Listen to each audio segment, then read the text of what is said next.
Assalamualaikum warahmatullahi wabarakatuh. Saudara-saudaraku sebangsa setanah air yang kami cintai, yang kami banggakan, yang kami muliakan dimanapun Anda berada. Berjumpa kembali dengan kami channel Bejo Donya Akhirat. Sak bejo-bejane wong kang lali isih duwe bejo wong kang eling lan waspada, dan tetap NKRI harga mati.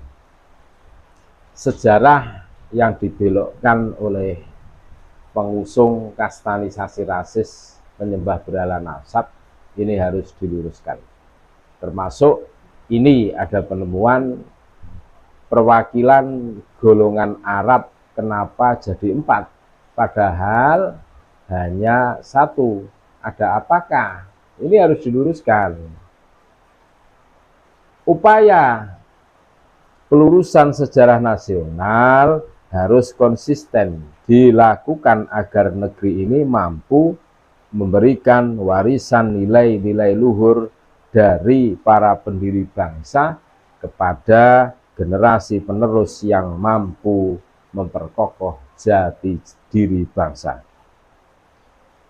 Sejumlah fakta sejarah yang terungkap terkait proses persiapan kemerdekaan Indonesia harus segera terjadi, harus segera menjadi bahan koreksi dari sejarah nasional yang tertulis saat ini.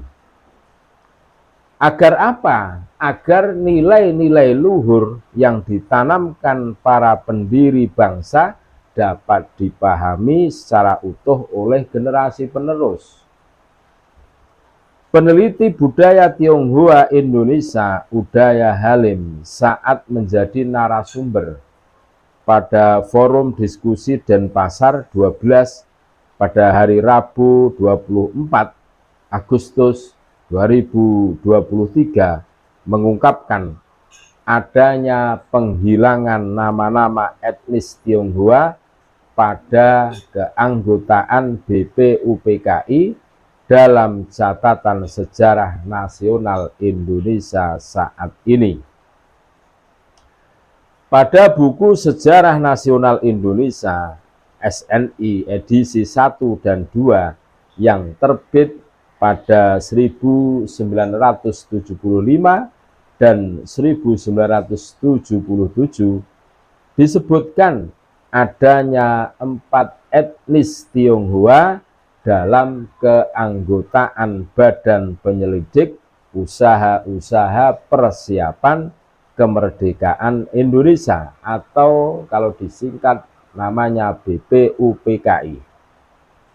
Ternyata pada SNI edisi 4 1984 dan edisi 8 1993 keempat nama etnis Tionghoa itu hilang dari keanggotaan BPUPKI.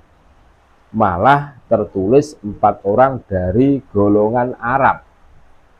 Padahal dalam pertemuan itu perwakilan golongan Arab hanya dihadiri oleh A.R. Baswedan. Bahwa seharusnya catatan sejarah bangsa itu harus benar-benar dituliskan sesuai fakta yang ada, sehingga pesan dan nilai-nilai yang dibangun oleh pendiri bangsa dapat dipahami dengan benar oleh generasi penerus. Para pendiri bangsa dalam mempersiapkan kemerdekaan Indonesia melibatkan beragam etnis yang ada di Nusantara di masa itu, serta melawan paham rasisme dan sistem kasta sosial kemasyarakatan dalam berbangsa dan bernegara. Pada tahun 1919 di majalah Hindia Putra Suwardi Suryaningrat atau lebih kita kenal dengan Ki Hajar Dewantara, Bapak Pendidikan Nasional, juga menegaskan bahwa orang Indonesia adalah siapa saja yang menganggap Indonesia sebagai tanah airnya, tak peduli apakah dia Indonesia murni ataukah dia punya darah Cina, Belanda, dan bangsa Eropa dalam jasadnya. Pada saat mereka komitmen bernegara Indonesia, itulah saudara kita. Nilai-nilai luhur dan cara pandang yang ditanamkan oleh para pendiri bangsa harus dipahami dengan benar oleh setiap anak bangsa sebagai dasar bersikap yang masih relevan untuk menghadapi berbagai tantangan saat ini dan masa mendatang.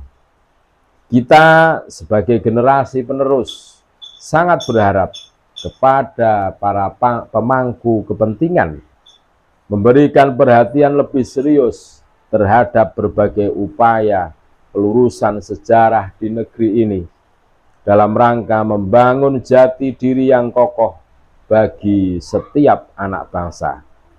Karena Indonesia lahir sebagai negara dan bangsa dibangun atas dasar kesadaran berbangsa dan bernegara dari setiap negaranya, warga negaranya.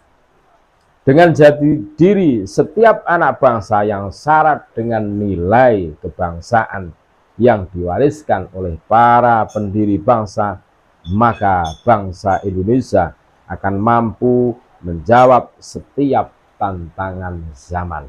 Terima kasih. Tetap NKRI harga mati. Assalamualaikum warahmatullahi wabarakatuh.